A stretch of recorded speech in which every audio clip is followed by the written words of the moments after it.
Los atrios son las aurículas, ¿verdad? Ahorita vamos a ver eso. Entonces, ¿cómo se llama esto? Por aquí dijimos que pasa la arteria coronaria izquierda, rama descendente, ¿verdad? Entonces, esta arteria, a su vez, a mí me va a servir para dividir al corazón en ventrículo derecho, ¿sí? Y ventrículo izquierdo, ¿de acuerdo? Ok. Entonces, no nada más por ahí pasa, acuérdense que dijimos que tenemos dos arterias coronarias, ¿verdad? Entonces, tenemos una derecha, pero la izquierda, que esta es la rama descendente, luego tiene otra rama que se empieza a ir como si fuera una corona, ¿ya vieron? Por arriba del ventrículo, ¿cierto? Esa rama, ¿sí se alcanza a ver ahí en la proyección? ¿Sí? Esa rama que se ve aquí, ¿sí?, corresponde a la rama circunfleja de la arteria coronaria izquierda. Circunfleja porque le va a dar vuelta, ¿verdad?, al corazón. Y entonces, la otra rama, ya después vamos a ver de dónde nacen las arterias coronarias, pero entonces la otra rama es la rama derecha, ¿verdad? La rama derecha únicamente es circunfleja. Aquí no la alcanzamos a ver claramente porque hay tejido graso que está por encima, pero se alcanza a dibujar ahí un pequeño surco, ¿sí?, que me va trazando la dirección de la arteria coronaria derecha, le da la vuelta al corazón y termina hasta este punto de acá. ¿Ya vieron? ¿Sí? O sea, le da toda la vuelta al corazón y termina en este surco intermedio, pero en la parte posterior. ¿Cierto? ¿Sí o no? Sí. Entonces, este surco se llama surco interventricular anterior. ¿De acuerdo? Y es por donde pasaba, ¿qué cosa? La arteria izquierda, rama descendente. Y por lo tanto, entonces, este se llamará surco interventricular posterior. Y por aquí nada más va a pasar la arteria coronaria derecha, ¿de acuerdo? Ojo, hay variaciones anatómicas en donde la arteria coronaria izquierda, la rama circunfleja, alcanza incluso a llegar a tocar a la derecha, ¿de acuerdo? Pero normalmente no es así, se queda un poquito antes, ¿de acuerdo? ¿Sí? Hasta aquí, ¿hay alguna pregunta? No. Ahora, quiero que noten una diferencia bien importante acá. Vean la estructura muscular de los ventrículos, ¿sí? Y quiero que noten la estructura muscular de las aurículas. ¿Ya vieron? ¿Qué notan como principal diferencia? ¿Cómo se ve la aurícula en comparación al ventrículo? Se ve más laxo, ¿no? O se ve más, si se fijan, el músculo no se ve tan duro, tan rígido, ¿cierto? Mientras que acá abajo sí, ¿verdad? Entonces, ¿por qué? Porque fisiológicamente las aurículas, bueno, se llenan de manera pasiva, es decir, no hay válvulas a nivel de las venas que llegan ahí, ¿cierto? Entonces, se van llenando de manera pasiva y por lo tanto, más que fuerza, yo lo que necesito es elasticidad en las aurículas, ¿de acuerdo? Para que le quepa más sangre. ¿Por qué? Porque las aurículas empiezan a vaciar más o menos cuando llegamos al 80% de su capacidad, ¿de acuerdo? Entonces, la misma fuerza, el mismo peso de la sangre sobre las aurículas facilita la apertura de la válvula que lo lleva al ventrículo, ¿cierto? Y entonces la contracción que sucede en las aurículas, ya cuando se contraen ahora sí las aurículas, me vacía aproximadamente el 20% restante de la sangre que quedó residual, ¿de acuerdo? La contracción más fuerte, ¿dónde la voy a tener? En los ventrículos, ¿de acuerdo? Y todavía más fuerte en el ventrículo izquierdo, ¿de acuerdo? Acuérdense que tenemos dos tipos de circulaciones, ¿de acuerdo? Lo dividimos en mitades, ¿no? La circulación derecha, ¿sí? Circulación izquierda, ¿verdad? La circulación derecha se le conoce como circulación menor, o sea, va del corazón a los pulmones y de los pulmones al corazón y se acabó, ¿verdad? ¿Y qué pasa en los pulmones? ¿Qué fenómeno sucede para el intercambio de gases? La hematosis, ¿cierto? Hace su proceso de hematosis y se regresa. Ok.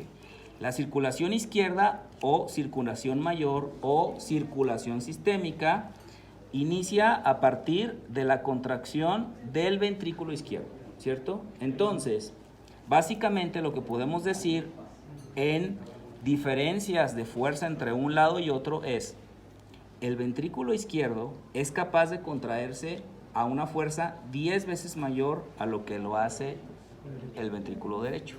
Miren, hablando de las fuerzas, ¿no? La fuerza de contracción del ventrículo izquierdo puede oscilar entre los 80, 100 milímetros de mercurio, incluso llegando hasta los 120.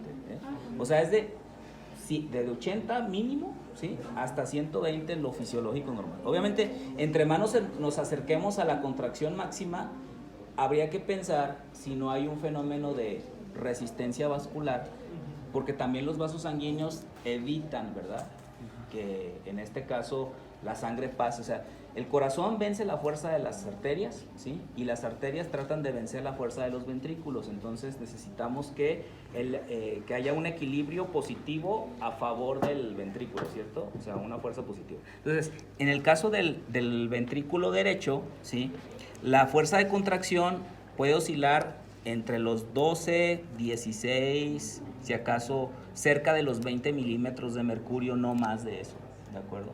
¿Sí? Entonces, para que tomen en consideración esa cuestión. Ahora, las válvulas. Una de las cosas que vamos a hacer aquí, cuando hagamos los cortes, va a ser la identificación de las válvulas auriculoventriculares y posteriormente la identificación de las válvulas semilunares, ¿de acuerdo? Entonces, como dijo su compañero, tenemos dos válvulas auriculoventriculares. La que está del lado derecho tiene 3 cúspides, ¿verdad? O vamos a encontrar que va a tener 3 valvas, ¿sí? Y por lo tanto vamos a encontrar que cada valva va a estar anclada a su propio músculo papilar, que los van a tener que buscar, ¿verdad? Y luego, del lado izquierdo, tenemos a la válvula mitral, que en este caso es una válvula que nada más tiene 2 cúspides, ¿de acuerdo? O 2 valvas, que a su vez están unidas a 2 músculos papilares nada más, ¿de acuerdo? ¿Sí? Aquí la diferencia de las valvas, o sea, porque tenemos 3 y 2, y de hecho las válvulas semilunares también tienen 3 cúspides cada una, ¿sí? Pues la causa es de origen embriológico básicamente, ¿de acuerdo? Cuando el corazón se están formando las cavidades cardíacas, se empiezan a formar unos que se conocen como cojinetes cardíacos, ¿de acuerdo? Y sobre esos cojinetes se forman anillos que posteriormente de ahí ayudan a conformar a las válvulas cardíacas, ¿de acuerdo? Entonces tenemos una pues válvula nativa, ¿sí?, que básicamente por esa diferenciación embriológica nos da que haya nada más 2 en vez de 3. Es básicamente la diferencia por el desarrollo embriológico, ¿de acuerdo? Ahora bien, hay casos en donde del lado de la tricúspide nada más hay 2 valvas también, ¿de acuerdo? Que son casos aislados, pero puede suceder, ¿ok? ¿Dudas hasta ahorita de esto? No. Bien. Hey. Entonces, cuando se presentan esos casos de alteraciones morfológicas, ¿la función es igual? ¿Se mantiene igual o si altera la función? Puede haber alteraciones funcionales, ¿eh? Primero, una cosa muy importante a nivel clínico es que las válvulas que más se afectan, ¿sí?, en cardiopatías congénitas es la válvula mitral. Y la válvula mitral en primer lugar y la válvula aórtica en segundo lugar. Entonces, esta es la cara anterior, ¿verdad? Sí. Vamos a ubicar al corazón como si estuviera ahí en el mediastino, ¿cierto? Así, tiene una orientación porque el ápice está hacia abajo, pero hacia el lado izquierdo, ¿verdad? Entonces, esta es la cara anterior. Aquí tenemos la cara pulmonar, ¿qué? Derecha. Aquí tenemos la cara pulmonar izquierda. Este es el ápex, ¿verdad? Y esto que está aquí, esta parte de aquí, corresponde a la cara diafragmática, ¿de acuerdo? Porque es lo que pega directamente y de hecho puede estar hasta un poco más inclinado, ¿de acuerdo? Cara diafragmática, pulmonar derecha, pulmonar izquierda, anterior, volteo, que esta base es el equivalente a, ¿qué cosa? A la cara posterior, ¿de acuerdo? ¿Sí queda claro? ¿Qué van a hacer? El primer paso que vamos a hacer es, vamos a hacer 2 cortes. Fíjense, ahorita espérame. 2 cortes. El primer corte sí se debe hacer ahí. Sí, sí. Bien. Nos ubicamos en la cara anterior del corazón. Espérenme, todavía no se vayan a montar, nada más quiero que vean qué van a hacer. Miren, ¿qué pasa si yo hago un corte sobre el surco interventricular? ¿Qué va a pasar aquí?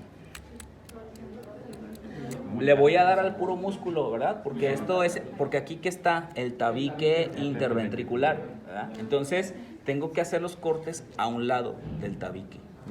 ¿Qué tan a un lado? Aproximadamente unos 2 centímetros, ¿sí? Y fíjense bien, el corte lo voy a hacer paralelo, o sea, siguiendo la misma dirección del surco. Entonces, este surco tiene una dirección oblicua, entonces el corte lo voy a hacer oblicuo como a 2 centímetros, ¿ok? ¿Sí? Antes de llegar a la punta del corazón. Y lo mismo lo voy a hacer del lado derecho, ¿de acuerdo? ¿Ok? Lo primero que van a notar es que van a llegar más rápido a una cavidad que a otra. Entonces, lo que quiero que ustedes sientan es, cuando estén cortando, quiero que sientan la diferencia de la resistencia muscular, que hay de una cavidad a otra, ¿de acuerdo? Y que identifiquen, por ejemplo, la relación que existe en términos de grosor entre una cavidad y otra, ¿de acuerdo? ¿Sí queda claro? Sí. Sí. Bueno, entonces hagan esa primera cosa.